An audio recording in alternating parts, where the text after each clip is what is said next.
Inflation is basically down, and interest rates came down despite the fact that I have a Fed person who's not really doing a good job, but I won't say that. I want to be very nice. I want to be very nice and respectful to the Fed.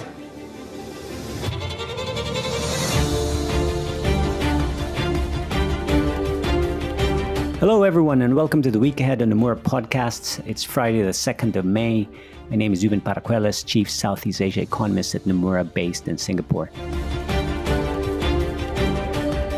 The focus this week should turn to central banks, and the Fed will be particularly interesting to watch, given Trump's earlier criticisms on Powell, as we heard in that clip from his speech to mark his first 100 days in office. All eyes, too, on the data to gauge how much of the tariffs are already starting to have an impact, on how these central banks factor in the uncertainty, and of course on any progress in the trade talks where things also remain in flux.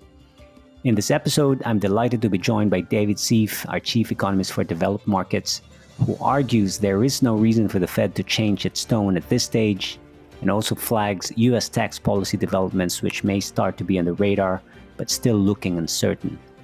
Josie Anderson from our economics team in London discusses our expectations for the Bank of England, Norges Bank, and Risks Bank, which could have diverging decisions, but some risk of a dovish tone. In Asia, Hannah Liu from our China economics team updates us on Beijing's latest stance on de-escalation and stimulus prospects, but also highlights why the April export data from China will be important to watch this week. So let's dive in.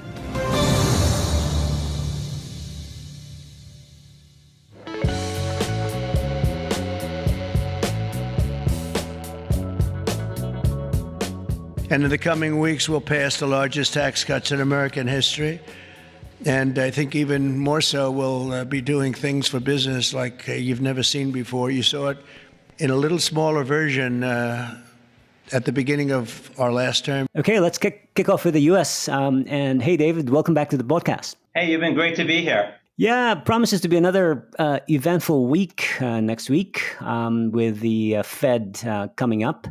So what do you expect from the FOMC decision, and what's the likely tone from Powell? Sure. Well, we certainly don't think that there's a cut on the table, and that seems almost a certainty at this point. So I think that the key question is going to be, especially since there's also not going to be any SEP, what will the tone of the press conference be?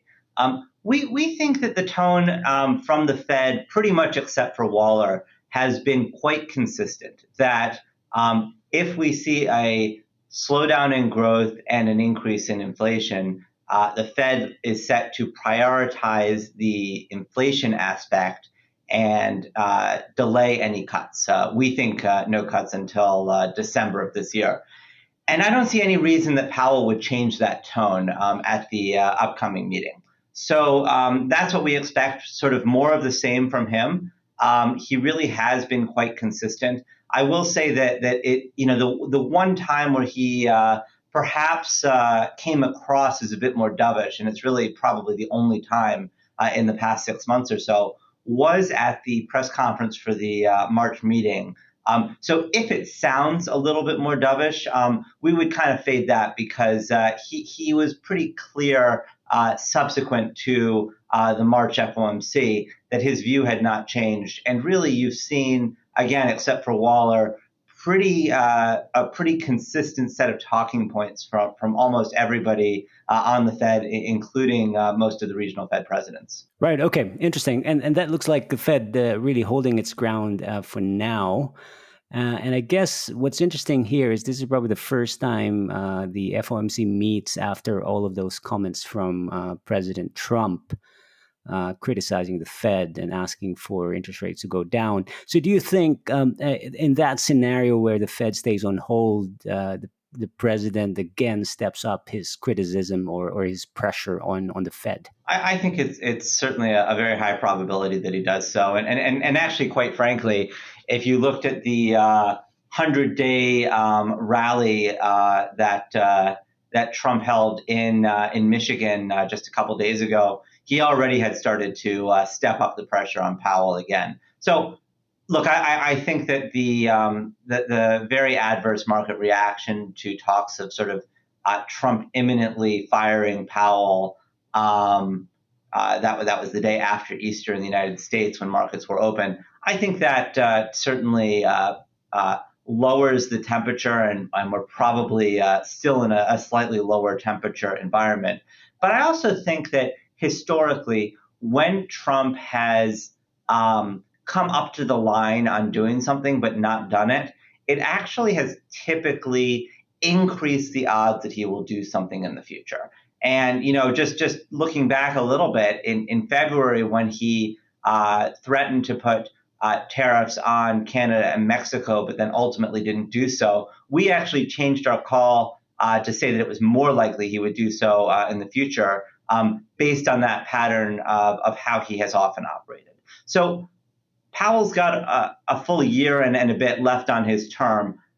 We don't think that assuming he maintains the Fed funds rate through December as we expect, we don't think this is done between Trump and Powell. And it would not surprise me at all to see this flare up again. I think a flare up in May definitely could happen after the FOMC meeting, or at some point in the future between May and the end of Powell's term in May of next year.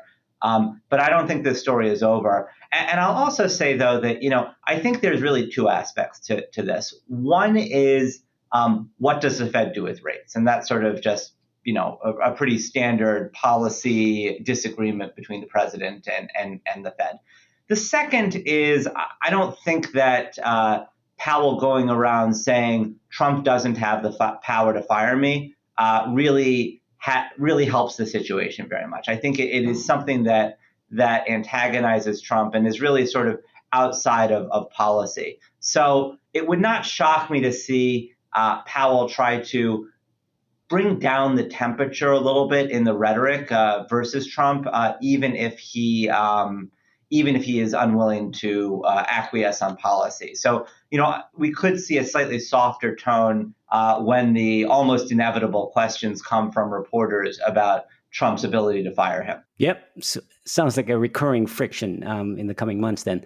And then finally, David, you've been talking about the possibility of these tax policy changes that could potentially now become in the radar screens of markets in the coming weeks. Could you just elaborate on that a little bit, please? Yeah, well, taxes, many of Trump's tax cuts from 2017 will expire at the end of this year. Not the corporate tax rate, but almost everything else. And so Congress does have to pass some sort of a new tax bill this year, or else taxes will be going up in 2026. And that is probably the top legislative priority for Trump. Tariffs not really requiring congressional input on them. Now, I think there are a couple of things here. The first is that I do think that there has been much more progress so far, barely 100 days into Trump's term, than we would have expected at this point. And there has been some pretty impressive votes that Speaker Johnson has managed to get through his knife-edge majority in the House. And so they're further ahead than we would have expected them to be at this point. But I also think that the toughest votes have still not happened yet. So Secretary Bessent's claim or hope, whatever you want to call it, that they will get this bill passed by July 4th, that seems aspirational at best. I think there's several issues that remain completely unresolved, and these are likely to come out more openly as they actually have to put pen to paper and write these. The issues are, in no particular order, cuts to Medicaid that some of the conservatives in the House demand, but that more moderate Republicans are balking at. Fixing the state and local tax deduction treatment, which is very important for Republicans who are in blue states where this really matters to their constituents. And there are still plenty of them, Republicans from traditional Democratic states. And then the third being cuts to food stamps or SNAP in the United States. These issues, I think, are still quite unresolved at this point. And at the end of the day, there are 220 Republicans in the House. of whom one has already said he is not going to support a renewal of the tax cuts. And they're going to need probably 217 or 218 of the votes. So they need to basically get a coalition of over 99% of the House Republicans, or at least the remaining House Republicans, besides that one guy, to vote for this. And that is really what this all comes down to. I think most of the other stuff we hear about, House versus Senate agreement, all that, I think most of that is noise. It's really, I think, going to come down to what can pass the House, because although we did get a red wave, we got a red wave with an asterisk because it is just about the tightest House of Representatives majority that we've ever seen. Okay, great. So still some uncertainty there. Excellent. Let's leave it there, David. Thanks very much. My pleasure.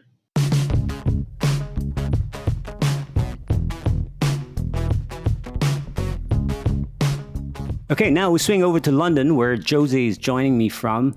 Hey, Josie, for your first time in the podcast, so welcome. Thanks, Ewan. Yeah, it's great to be here. Yeah, first question. I guess we have a few central banks in the coming week. Let's start with the Bank of England. 25 basis points rate cut, more or less a done deal. And importantly, is there a risk that they do an ECB-style dovish turn in their signals? Thanks. Yeah, so we do think 25 basis point cut is the most likely outcome, and that there will only be one dissenter for a larger 50 basis point cut out of the 9 Monetary Policy Committee members. And we also think it will continue to state its guidance of a gradual and careful approach towards policy to easing. And overall, we expect another 100 basis points of cuts over the next year, once per quarter. However, on your second question, we do actually see potential for a more dovish surprise this meeting due to the significant uncertainties surrounding the trade policy and outlook for the global economy related to all these tariffs. And even some more hawkish members of the MPC are talking about potential disinflationary effects of tariffs lately. We'll also get forecasts with this meeting, and we see potential for a lower GDP and inflation profile later in the year, given all the news. Right. Okay. That's super interesting. So, yeah, sounds like there's a risk of some dovishness from the BOE. What about the other two, Norges and Riksbank? What do you expect there? Yeah, so the theme since the start of the year for Sweden and Norway has actually been a resurgence of inflation, and that's still evident in the latest data. So for both these countries, we don't expect a rate cut for the meetings next week. In Sweden, the Riksbank has cut its policy rate significantly from 4% in early 2024 to 2.25% currently, and it signalled at the last meeting in March that it expects no further cuts. But all this tariff news and turmoil could potentially mean that rate cut discussions are back on the table. And indeed, markets now are pricing in another rate cut this year. However, we actually think this above target inflation won't allow for a rate cut, and that this 2.25% rate is here to stay. In Norway, the policy rate has actually been at 4.5% since late 2023. And in the last meeting, Norges Bank expressed concerns about high inflation and high wage growth. But we still think that they can cut rates later in the year, but that will be from September, and that there'll be 2 rate cuts this year. Okay, so a little bit of a contrast there with these both central banks still looks like held back by a little bit of inflation concerns despite the uncertainty on global trade policy. That's cool. And then finally, we haven't heard much on this, but is there any quick update you can give us in terms of the potential trade talks between the US and Europe? Yeah, there have been fewer announcements on tariffs lately, but the EU is in the process of planning proposals to send to the US to start trade negotiations. And these would include lowering trade barriers and boosting European investments in the US. Some news has also suggested that the EU is moving forward with proposals that could include retaliation if negotiations fail. But we'll hear more on that before that 90-day pause ends, likely.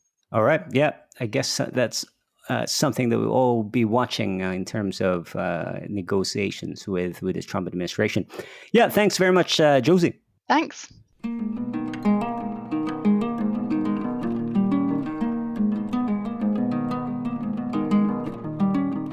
All right, now we go to Hong Kong, and I'm joined by Hannah from our China economics team. Hey, Hannah, thanks for joining the podcast. Appreciate it. Hey, Ewan, great to be here. Yeah, obviously a few holidays coming up in China, but I think we still have to pay attention to a lot of things, including the data. So I guess the first question to ask from you is, in the back of the reports that you guys put out in terms of taking into account the impact of the tariffs on the Chinese economy. So if the U.S. tariffs remain high, how big, just put it in perspective for us, how big is the impact on China's growth? And can you talk about the main channels and the risk from what you guys call a double whammy? Yeah, so the tariff hit could be very significant. The direct impact comes from the exports to the US, which accounts for around 20% of China's total exports. And if those hefty tariffs slash US bound exports by, say, 50%, and that's not a wild guess given how steep these tariffs are, it would shave roughly 1 percentage point off China's GDP. And to put this into perspective, compared with the Lehman moment in 2008, the near-term hit on China's economy due to this exorbitant tariff could be around 1/5 of the size of that in 2008. But the problem is it just doesn't stop from there. You've got companies hitting a pause on their investment decisions. You've got jobs vanishing left and right, and all those services sectors that facilitate exports are getting clobbered too. So we're estimating manufacturing investment could be dropped by another 1 percentage point of GDP. And for job losses, we estimate 6 million could disappear in the short term. And if the dominoes keeps falling across related sectors, we are looking at 16 million jobs at risk down the line. And now, if this all goes down, China could really face the risk of a double whammy for its economy. So, which means that the simultaneous decline of both export and the property sector. Note that China has been on this ongoing housing crisis for 3 years, and the property sector has been down by 50% from its peak 3 years ago. Yep. Understood. Yeah, looks very significant. In terms of the data in the week ahead, we have the trade numbers for April on Thursday. I'm very curious, do you think this is the month when we start to see the impact of the tariffs or not yet? Oh, April's going to feel the tariff sting, no doubt about it. So the reciprocal tariff kicked in early April, so the pain is already in play. We are expecting the export growth to drop to a 1.7% year on year, down from a solid 12.4% in March. Okay, and do you think that in addition to what you said earlier about the impact on growth and some hard data already showing a pretty steep decline, do you think this would be enough for Beijing to be prompted to front load some of its stimulus measures? Yeah, could be. I think they could accelerate the size and also the timing of the fiscal stimulus, but on top of that, we think Beijing will need to take bolder moves to clean up the mess in the property sector, as we mentioned about the double whammy the economy is facing. And also, we think they need to support consumption in a more sustainable way by reforming the pension system and also fix the fiscal system to better protect the business owners and improve their relationships with other economies. So we think these long-term measures are more important. Okay, got it. And then finally, Secretary Bessent was saying it's up to China now to de-escalate. Are you seeing signs that China could initiate talks, or is this still a distant prospect? Oh, great question. Honestly, the ball is still in a U.S. court, if you ask me. Well, China, so far, I think China has been playing a tit-for-tat game, basically just matching everything the U.S. has done. For example, after Trump tossed out the exemption of for Chinese consumer electronics, which is about 20% of China's exports to the U.S., China has also quietly exempted 30% of U.S. imports in return. But that said, it's not like China's about to whip out any grand peace offering. I think the odds of China caving with some big concession or pushing for a major deal, it's pretty slim for now. Okay, that's very interesting. All right, we'll leave it there. And thanks very much again, Hannah. Thank you so much, Yuban. For the rest of Asia, we also have Taiwan's trade data on Thursday and expect export growth to moderate as the impact of the tariffs kicks in, although it should still remain in double digits due to some front-loading effects of electronics exports. Q1 GDP data will be out for a couple of countries with likely contrasting results. In Indonesia, we expect a material slowdown due to the weak private consumption and government underspending. In the Philippines, in contrast, we see an improvement, reflecting election-related spending and household consumption edging up. We have Bank Negara Malaysia's decision on Thursday, and we expect the policy rate to be again left unchanged at the neutral zone of 3%, as the MPC likely takes a patient approach and continues to be optimistic about domestic demand holding up despite rising global trade uncertainty. Thailand CPI inflation is worth watching as we expect it to turn negative. Thailand has been in the spotlight of late, being one of the most exposed countries in the region to U.S. tariffs. The central bank indeed delivered a 25 basis points cut to 175 earlier this week with a dovish tone, citing a deteriorating growth outlook, and expect more rate cuts ahead.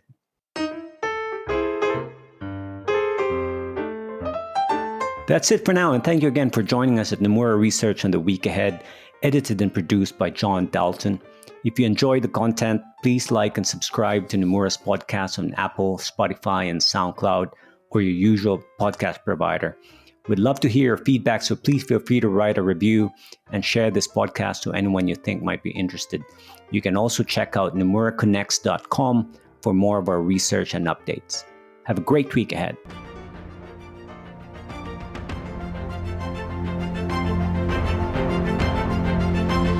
In a complex and unpredictable world, where a sunset in one market means a sunrise in another, one investment bank always looks beyond the horizon to help our clients release the potential of tomorrow, today.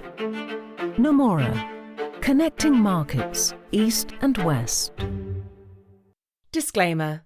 This content has been prepared by Nomura solely for information purposes. It is not intended to form the basis of any investment decision and is not an offer or solicitation of an offer to buy or sell or enter into any agreement with respect to any security, product, service, including but not limited to investment advisory services or investments. The opinions expressed in the content do not constitute investment advice nor is legal, regulatory, accounting, or tax advice and may change at any time without notice.